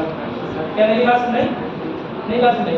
कोई एक एक्ट ऐसा बोलूं जिससे आगे चलकर हमारा संविधान काफ़ी मिलता जुलता है, वो हो गया 1935 का एक्ट। आपने सुना है कि बहुत सारी चीज़ें कहीं कहीं से उठाई हुई हैं, कुछ चीज़ें अपनी भी बनाई हुई हैं, कई सारी चीज़ें कॉपी पेस्ट हुई हैं, सुना होगा है ना। उसमें जो सबसे ज़्यादा चीज़ या सबसे ज़्यादा प्रावधानों का जो कॉपी पेस्टिंग हुई है वो कहाँ से हुई है? 1935। तो वैसे कॉपी पेस्टिंग बोलना उचित नहीं समझता हूँ, है ना, मैंने हल्के शब्दों में बोल दिया कॉपी पेस्टिंग। असल में हर चीज़ पर बहुत ज़्यादा डिस्कशन हुआ है, हर चीज़ पर बहुत ज़्यादा आर्ग्यूमेंट्स हुआ है, तर्क वितर्क हुए हैं, दिनों तक तर्क वितर्क चले, बहुत सारे संविधानों को और बहुत देश की शासन प्रणालियों को कंपेयर किया गया है, तुलना की गई है और उसके बाद निष्कर्ष निकाले गए। क्या मेरी बात समझ आ रही है? कोई दिक्कत तो नहीं है ना इसमें? कोई समस्या नहीं है? जिसने एनसीईआरटी पढ़ी होगी वो इस तरह के संवैधानिक विकासों के बारे में देखता हो कि बाकी जगह के जो कॉन्स्टिट्यूशन है अगर उनका बेस नहीं बना होता तो उन्हें कितनी दिक्कत होती है। जैसे फॉर एग्जाम्पल नेपाल ने भी पिछले 40-50 सालों से नेपाल कोशिश कर रहा है संविधान बनाने की और अब तक 5 संविधान बना चुका है, 6वां संविधान बन चुका है। क्या मेरी बात समझ? 5 संविधान बन के खत्म कर दिया, 6वां संविधान बना चुका है। क्या मेरी बात क्लियर है?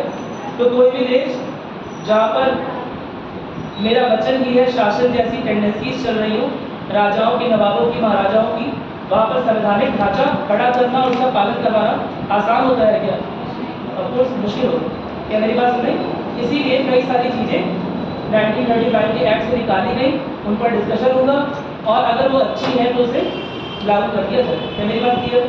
तो नोट करना स्टार्ट करेंगे। गवर्नमेंट ऑफ इंडिया एक्ट 1935 के बारे में लिखेंगे। भारत शासन अधिनियम 1935, इसे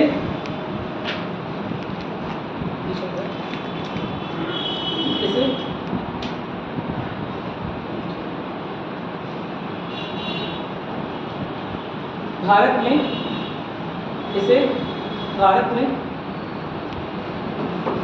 उत्तरदायी, इसे भारत में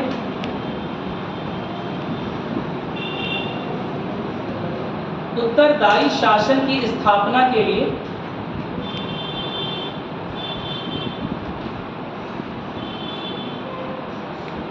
दूसरा मील का पत्थर माना जाता है। फर्स्ट माइलस्टोन कौन था? 1919 वाला एक्ट, और सेकंड माइलस्टोन क्या हो गया? ये 1935 का है। ठीक है, दूसरा मील का पत्थर, मील का पत्थर समझते हैं ना? लिखिएगा इसमें 321 धारा, 14 भाग और 10 अनुसूचियां थी। 14 भाग, 14 पार्ट। 321 धारा, 14 भाग और 10 अनुसूचियां थी, जिनमें साइमन आयोग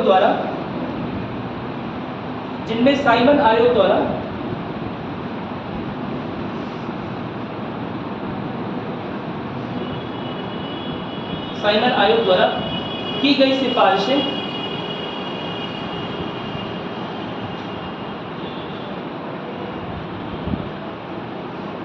और गोलमेज सम्मेलन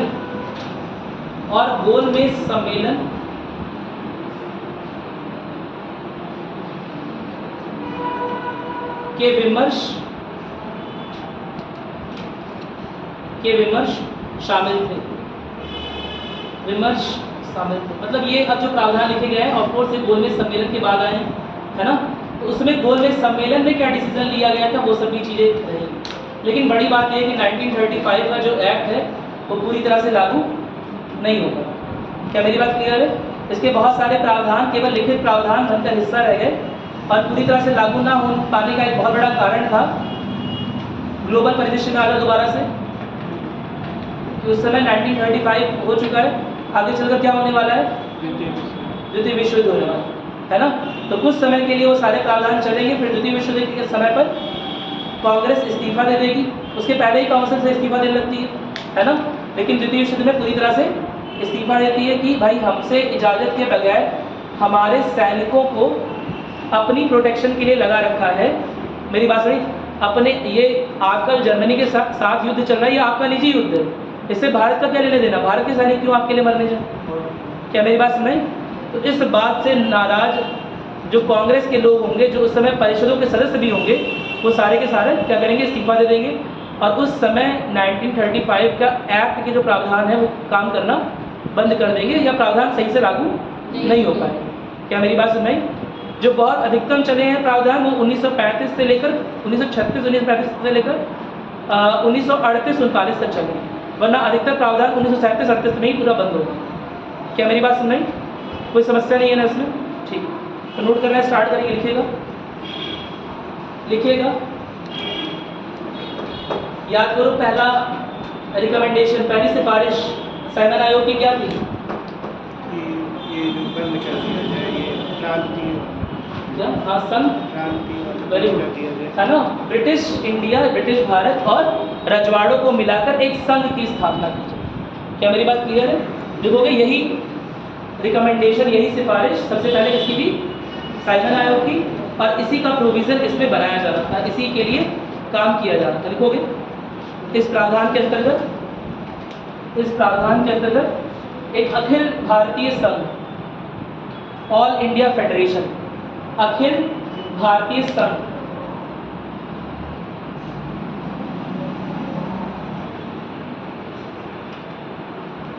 की स्थापना की जानी थी, की स्थापना की जानी थी।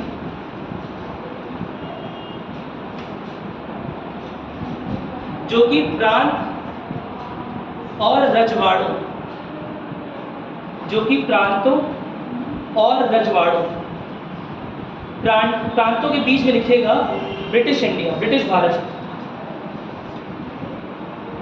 जो भी प्रोविंसेस हैं, जो भी प्रांत हैं, वो किसका हिस्सा है? ब्रिटिश इंडिया का, ब्रिटिश भारत का।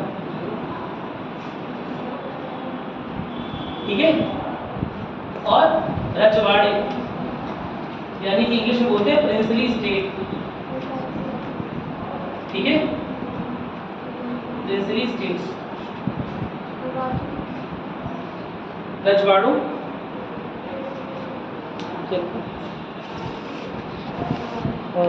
इस एक्ट के अंतर्गत अखिल भारतीय संघ की स्थापना की जानी थी, जो कि प्रांतों और रजवाड़ों, ब्रैकेट में रियासतों, रजवाड़ों के बगल में लिखिएगा ब्रैकेट में रियासतों, रजवाड़ों को ही रियासती बोलते हैं, रियासतों से बना हो,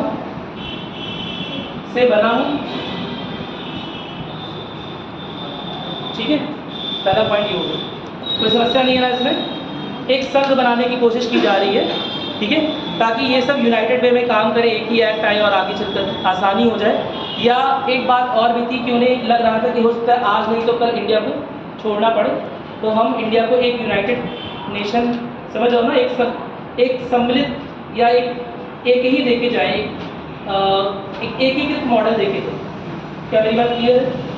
लेकिन एक बात और थी, जब एकीकृत मॉडल की बात हुई कि एकीकृत मॉडल देके जाना है, हालांकि इसके बारे में आगे भी पढ़ेंगे, तो उसके देने के पीछे पर्पस ये था कि अभी भी कहीं ना कहीं ब्रिटेन सरकार चाहती थी कि कुछ हद तक शक्तियाँ हमारे पास ही रहे। मेरी बात सुनाई? अगर हमें किसी भी हाल में आज़ादी देनी पड़े, ठीक है, तो भी शक्तियाँ कुछ हद तक अपने पास सहेज के रखें, जिसमें 3 प्रमुख शक्तियाँ थी, इसके बारे में आगे पढ़ेंगे। एक तो है डिफेंस की शक्ति, है ना, जो आर्मी होती है वो हमारे अंडर में है। दूसरा है फॉरेन अफेयर्स, यानी कि अंतर्राष्ट्रीय संबंध, किससे अच्छे रहेंगे, किससे खराब में रहेंगे, वो हमारे पास है। और तीसरा है कम्युनिकेशन एंड ट्रांसपोर्ट, संवाद और यातायात।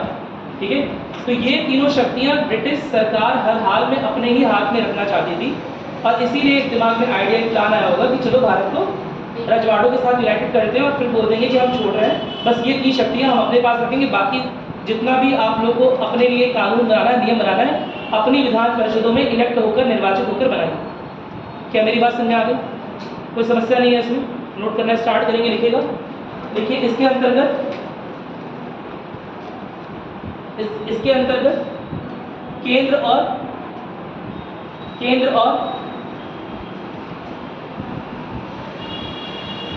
अन्य इकाइयों में शक्ति के बंटवारे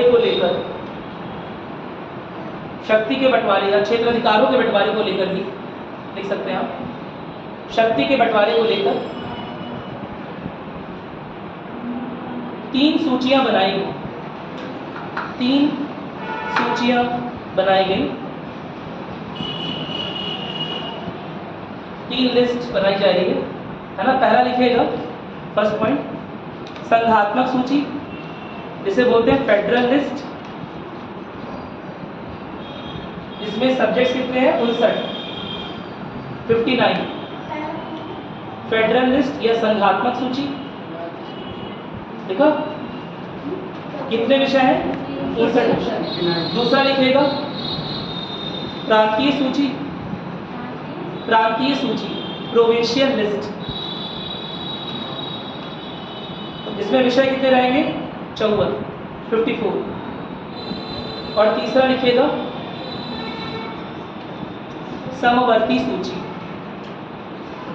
समवर्ती सूची। विषय कितने हैं? 36। समवर्ती सूची ऐसे अधिकार जिस पे हाँ दोनों का अधिकार हो, दोनों का कानून बनाने का अधिकार हो, है ना, चाहे केंद्र सरकार हो चाहे राज्य सरकार हो। उसमें तो केंद्र राज्य सरकार की बात ही नहीं हो रही है। तो उस समय चाहे वाइसराय हो, चाहे प्रांतीय सरकार हो, प्रांतीय परिषदें हो, विधान परिषदें, ठीक है, दोनों अगर किसी पर्टिकुलर क्षेत्र में किसी पर्टिकुलर सब्जेक्ट पर अगर कानून बना सके तो उसे उन विषयों को बोलते हैं समवर्ती सूची। ठीक है, उन विषयों को कहाँ रखा गया? समवर्ती सूची। और अगर दोनों ऐसे प्रावधान बना रहे हैं जो आपस में विरोधाभासी होंगे तब क्या होगा? किसका माना जाएगा? संघ सूची का माना जाएगा। ये समझो कि संघ के स्तर के डिसीजन को माना जाएगा, केंद्र के स्तर के डिसीजन को माना जाएगा। एक क्वेश्चन जो बहुत ज़्यादा यूपीपीएससी से परेशान करता है ना, वो ये कि समवर्ती सूची को कहाँ से भारतीय संविधान में सम्मिलित किया गया? 1935 का एक्ट अभी तो दिख रहा है, लेकिन आप अच्छी अच्छी किताबें पढ़ेंगे उसमें दिया रहेगा ऑस्ट्रेलिया। पढ़ा है? अब क्या सही होगा? ये तो बहुत बड़ा डिलेमा हो गया, बहुत बड़ा कन्फ्यूजन हो गया। आप अच्छी अच्छी किताबें पढ़ेंगे उसमें क्या लिखा हुआ है? ऑस्ट्रेलिया के संविधान से समवर्ती सूची को उठाया हुआ है, जबकि 1935 के एक्ट में भी समवर्ती सूचियों की बात की गई है। और किसी के पास और अच्छा आंसर आप देख कर आएंगे इसका सही आंसर क्या हो? ये आपका होमवर्क, इतना तो होमवर्क कर सकते हो। मेरी बात सुनाई? सही आंसर क्या होना चाहिए? समवर्ती सूची को भारतीय संविधान में जोड़ा गया, रखा गया, तो उसका आधार क्या है? ऑस्ट्रेलिया का संविधान या फिर 1935 का एक्ट? ऑस्ट्रेलिया का इसलिए बोल रहे हैं क्योंकि बहुत सारे आंसर्स या बहुत सारी वन लाइनर किताबों में ऑस्ट्रेलिया ही लिखा हुआ है। लिया गया ऑस्ट्रेलिया से। इसमें 1935 के एक्ट में जो लिया गया है क्या ऑस्ट्रेलिया से लिया गया? लेकिन तो एक चीज़ ये नहीं समझ में आ रहा है, जब ये 1935 में ही मतलब ये समवर्ती सूची था तो फिर तो ऑस्ट्रेलिया से लेने की जरूरत पड़ेगी। हाँ, ये सब कन्फ्यूज़न होना चाहिए, सब कन्फ्यूज़न अच्छी बात है, लेकिन सही कन्फ्यूज़न होना चाहिए। समझ में आया? सर पूरी तरह से ऑस्ट्रेलिया से नहीं लिया गया होगा, ज़्यादातर इसके हो सकता है वो इसे आपसे लिया या अपनाया हो पहले से, या फिर इंडिया में नष्ट कर दिया गया। आपके उत्तरों के प्रति मेरा जरा सा भी इंटरेस्ट नहीं है। मैं उस प्रक्रिया को जानना चाहता हूँ जिससे आप ये उत्तर दे रहे हैं। मेरी बात सुनाई? और अगर वो प्रक्रिया जो है उसके आधार में लूसेंट या कोई और किताब है तो कृपया करके आज जाकर बंद कर देंगे, आज जाके सर्च करेंगे इसका आंसर कि इसका सही आंसर क्या हो। क्या मेरी बात समझ में आ गई? फिर कल तो इसके बारे में बात करनी ही है अभी, है ना?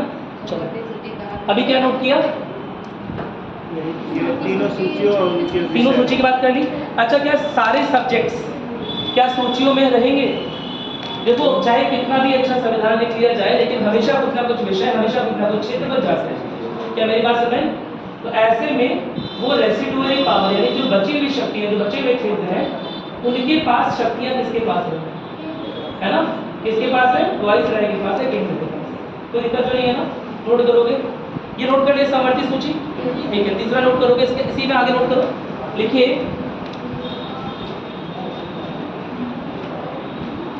देखिए इसके अंतर्गत अवशिष्ट शक्तियां, रेसिडुअरी पावर्स,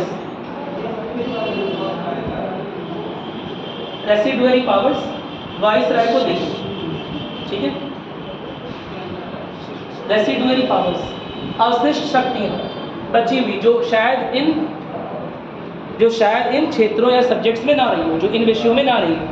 बहुत सारी चीज़ें होती हैं जो बच जाती हैं। जो शुरुआत में संविधान लिखा गया, जो हमारा संविधान लिखा गया, क्या उसमें सारे क्षेत्र लिख दिए होंगे? क्या गांधी जी के समय में इंटरनेट था? क्या गांधी जी ट्विटर पे आंदोलन चला रहे थे?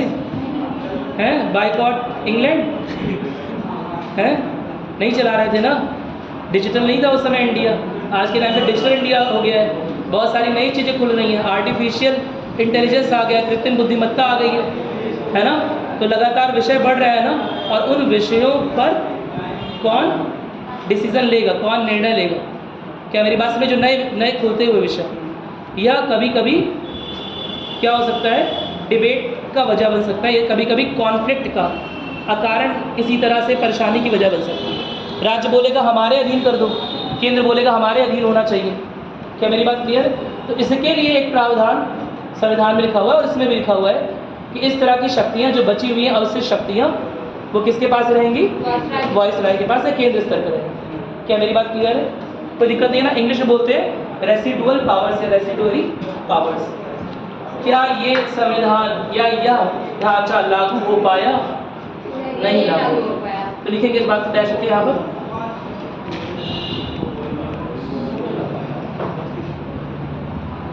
लिखिए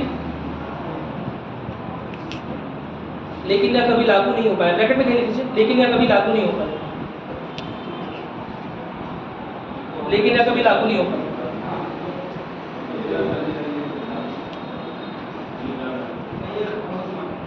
और बात थोड़ी सी करते हैं, और क्या सिफारिश थी? सिफारिशें याद है? लिखवाई अभी भी बताई मैंने।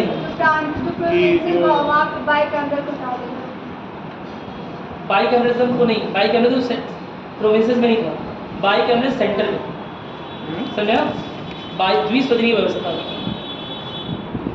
द्विसदनीय व्यवस्था कहाँ पर थी? प्रांत स्तर पर आप लिखवाए हैं। अच्छा, प्रांतीय स्तर पर है, ठीक है। द्विसदनीय व्यवस्था प्रांतीय स्तर पर होगी, लेकिन उसकी बात नहीं हो रही है। किसकी बात हो रही है? Second recommendation. रिकमेंडेशन क्या था? द्विसदनीय व्यवस्था को हटाने की बात नहीं कर रहा था, किसकी बात कर रहा था? लिस्ट की बात कर रहा था ना। प्रोविंशियल जो परिषद है, परिषदों के पास जो कानून है, विधान परिषदें हैं, है ना, और एक गवर्नर की परिषद है। तो गवर्नर की परिषदों के पास जो अधिकार है वो अब कम करने की बात कर रहा था, प्रांतीय स्वायत्तता की बात करेगा। क्या मेरी बात समझ में? जो डाईआरकी का सिस्टम, सुनो, जो डाईआरकी का सिस्टम जो प्रांतीय स्तर पे चल रहा था, उसे खत्म करने की बात करेगा। क्या मेरी बात समझ में? और डाईआरकी का सिस्टम प्रांतीय में क्या चल रहा था कि दो तरह के विषय, है ना, दो तरह से विषय डिवाइडेड थे। एक तो था जो आरक्षित था, और एक क्या था? हस्तांतरित था। तो अब वो जो आरक्षित विषय हैं, जिसके लिए गवर्नर और उसकी कार्यकारी परिषद को ही उत्तरदायी माना जाता है, वो सारे विषय भी किसे दिए जाएंगे? प्रांत की विधान परिषद को दिए जाएंगे। क्या मेरी बात समझ आ रही है? कोई दिक्कत तो नहीं है इसमें?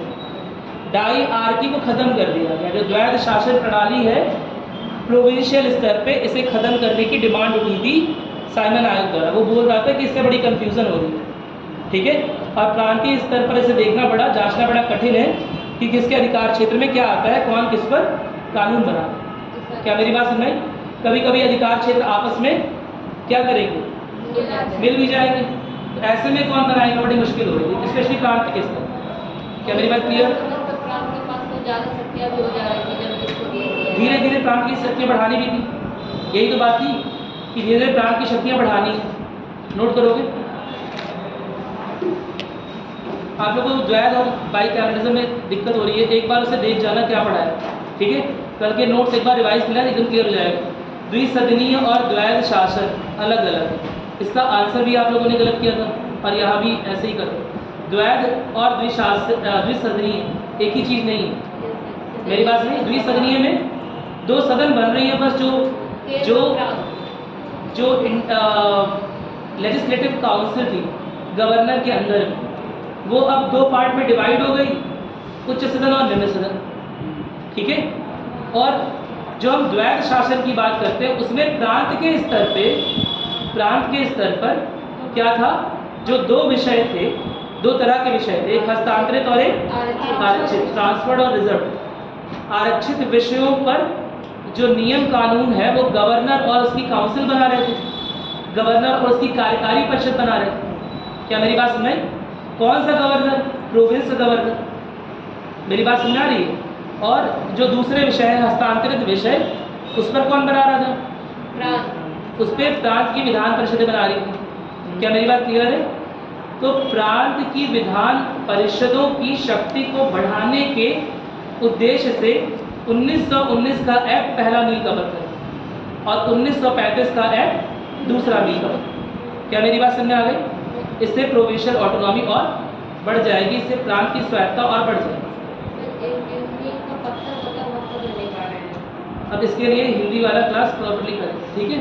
चलो, मील का पत्थर क्या बोलते? कोई बड़ी माइलस्टोन को अचीव कर लिया है ना, सहवाग ने तीसरा 13 शतक लगा दिया, मेरी बात में वो मील का पत्थर हो गया, कोई बड़ी उपलब्धि कह सकते हो, ठीक है? देखो इसके बाद देखो प्रांत के स्तर पर दूसरा पॉइंट बोले, प्रांत के स्तर पर द्वैत शासन प्रणाली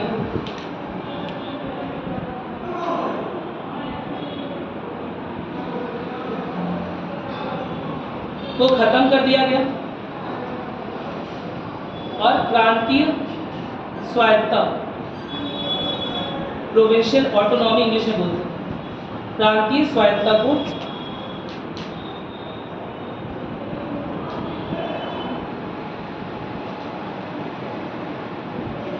स्वायत्ता को बढ़ावा दिया गया, ठीक है?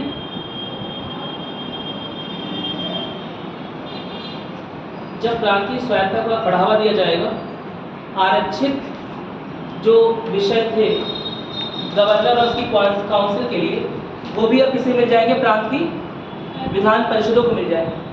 जो आरक्षित प्रांतीय स्तर पे गवर्नर और उसकी परिषद के लिए, गवर्नर और उसके एग्जीक्यूटिव काउंसिल के लिए जो आरक्षित सब्जेक्ट्स थे, वो भी अब किसे मिल जाएंगे? प्रांत की विधान परिषद को मिल जाएंगे कानून बनाने के लिए। क्या मेरी बात समझ? तो इससे प्रांतीय स्वायत्ता अपने आप बढ़ जाएगी, इसमें तो कोई दिक्कत नहीं है ना। और इससे एक और चीज़ होगी, जो साइमन कमीशन की क्या एक और रिकमेंडेशन थी कि रिस्पॉन्सिबल गवर्नमेंट आए प्रोविंसेस में, यानी कि प्रांतों की सरकार उत्तरदायी बने। जब सारे कानून, सारे अधिकार अपने में ले लिए, तो अब क्या बनेगा? उसके लिए कौन जिम्मेदार होगा? प्रांत की विधान परिषद, प्रांत के लोग। कोई दिक्कत तो नहीं है इसमें? नोट करेंगे इसके बारे में। देखिए इसी के आगे लिखिए ना, डैश करके इसी के आगे लिखिए, जिसके अंतर्गत प्रांतीय सरकारों को उत्तरदायी बनाने की कोशिश की गई, ठीक है? शुरू हुआ है 1937 से, खत्म हो गया 1938-39, ठीक है?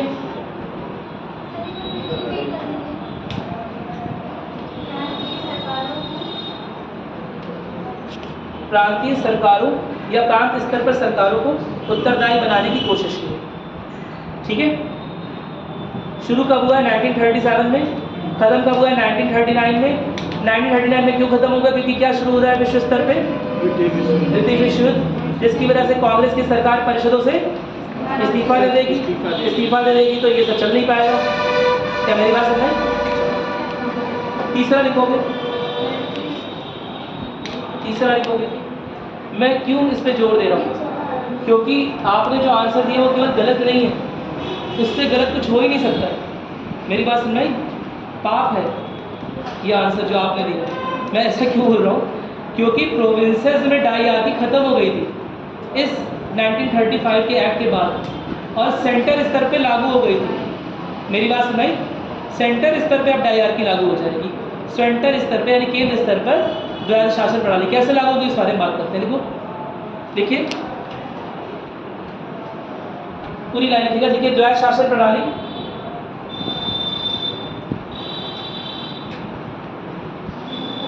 प्रांतीय स्तर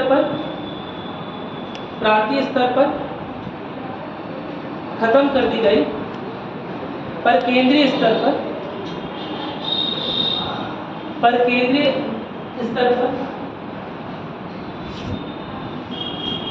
इस प्रावधान के तहत या इस अधिनियम के तहत खत्म कर दी गई, लेकिन केंद्रीय स्तर पर इस अधिनियम के तहत लागू की जानी थी, लागू की जानी थी। कैसे लागू की जाएगी? जो संघात्मक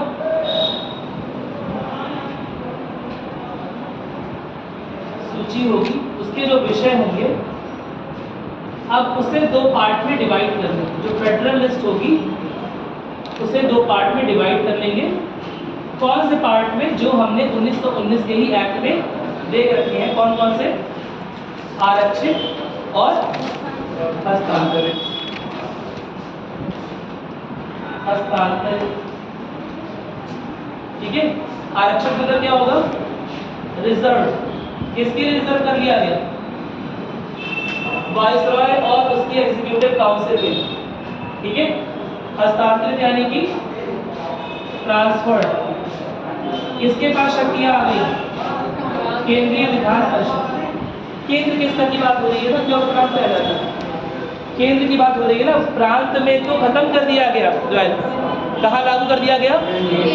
अब ये बहुत कंफ्यूजिंग और बहुत बहुत इंपॉर्टेंट है ना, कि कब प्रांत स्तर में डायरार्की आई है, कब प्रांत स्तर पे द्वैध शासन प्रणाली आई है, और कब केंद्र स्तर पे आई है। क्या मेरी बात सुनाई? और कब प्रांत स्तर पे खत्म की, किस एक्ट के द्वारा प्रांत स्तर पे खत्म की? नहीं सुन रहे? एक क्वेश्चन है। हाँ बताइए। जैसे सर केंद्र है पर प्रांत स्तर पर मतलब कौन सा होता है? प्रांत का स्तर जैसे आज राज्य का स्तर होता है ना, आज के राज्यों को उस समय का प्रांत बोल सकते हैं, ठीक। और केंद्र से समझते हैं आप लोग। और कुछ? प्रांत ब्रिटिश इंडिया में डिवाइडेड थे प्रांत। जैसे आज के टाइम पे राज्य हैं, वैसे उस टाइम पे प्रांत बनाए हुए थे उन लोगों ने। शुरुआत में 3 ही प्रांत थे, उसके बाद 11 प्रांत कुल बना दिए गए, ठीक है। आगे चलकर हम देखते हैं जब इंडिया आज़ाद हुआ तो 14 प्रांत हो गए, तो उनका नाम स्टेट 14 राज्य बना दिया गया, ठीक है। मेरी बात समझ? थोड़ा पढ़ना आप लोग भी अपने स्तर पे शुरू कर दीजिए, ठीक है। क्या लिखा आप लोगों ने? लिख लिया इतना? अब क्या यह व्यवस्था लागू हो पाई थी? नहीं, केवल लिखित प्रावधानों में आ गई थी। लिखिए, यह व्यवस्था लागू नहीं हो पाई।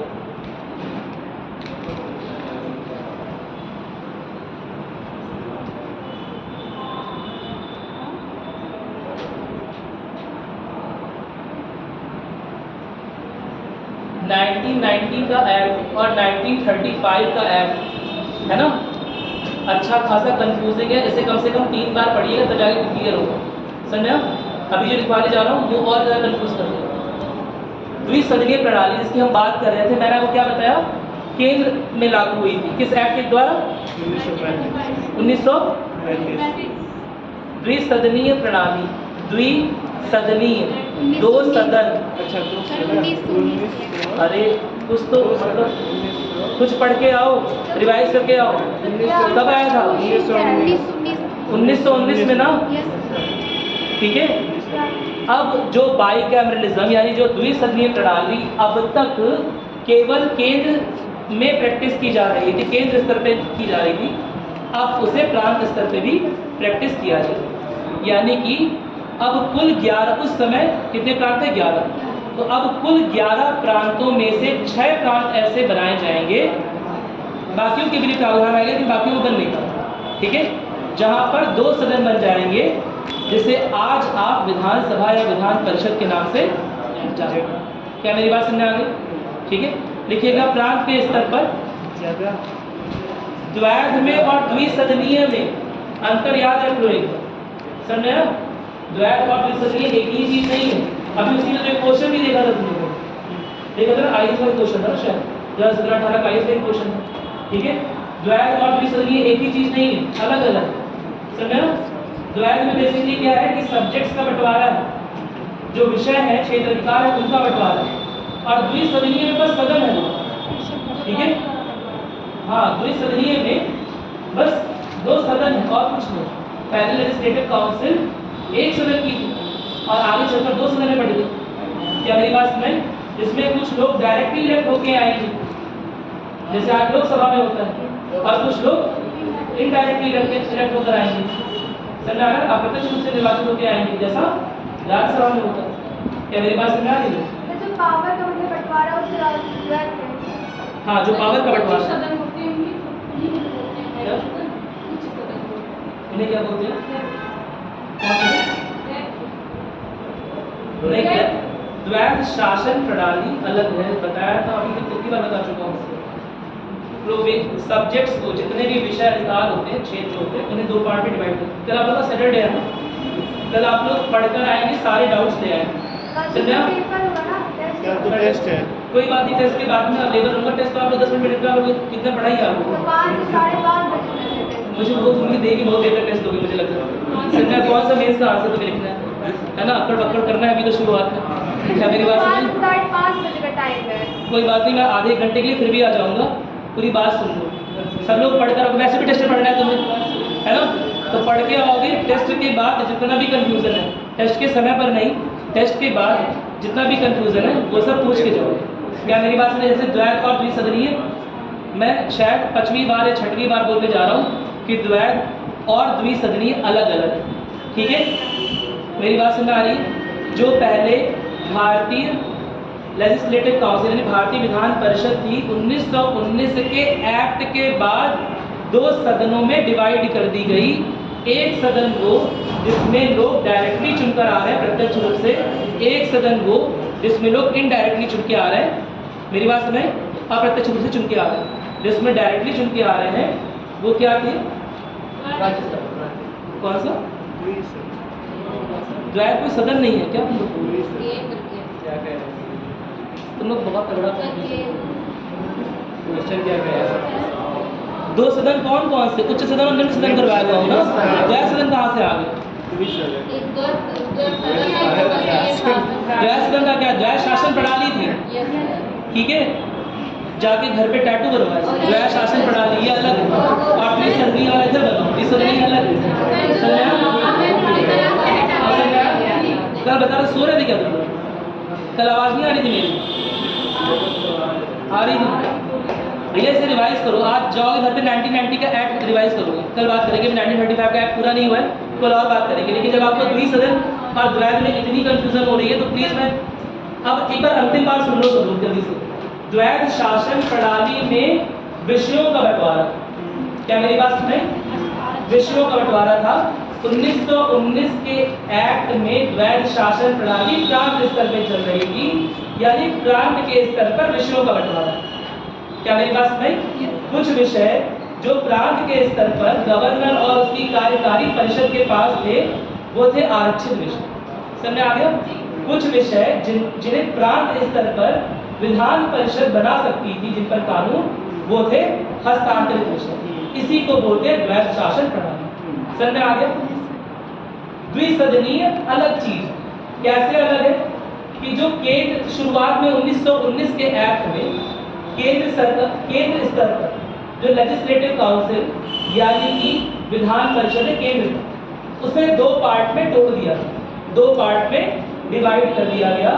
वो लोग जो प्रत्यक्ष रूप से चुनकर आ रहे हैं उनके लिए बनाया गया निम्न सदन। जो लोग अप्रत्यक्ष रूप से चुनकर आ रहे हैं, प्रोविंसेस से चुन के आ रहे हैं, उनके लिए बनाया गया उच्च सदन। क्या मेरी बात सुने?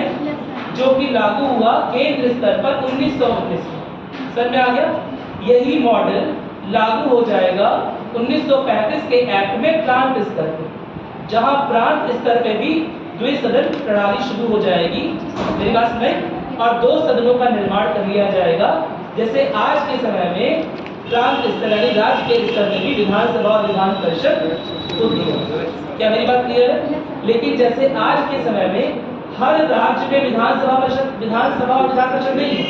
विधानसभाएं तो सब जगह है, लेकिन विधान परिषद हर जगह नहीं है। ठीक उसी तरह 1935 के एक्ट में भी 11 प्रोविंसेस, 11 प्रांतों में से केवल 6 ही ऐसे प्रांत थे जिनमें विधानसभा और विधान परिषद दोनों थी, यानी द्विसदनीय प्रणाली चल रही है।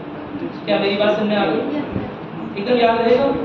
ऊपर से लगे आगे थोड़ा एंटीना नेटवर्क टाइट करो भाई, सब पेज कसो सारे। ठीक है, ऐसे काम नहीं चलेगा इतना कम पढ़ाई।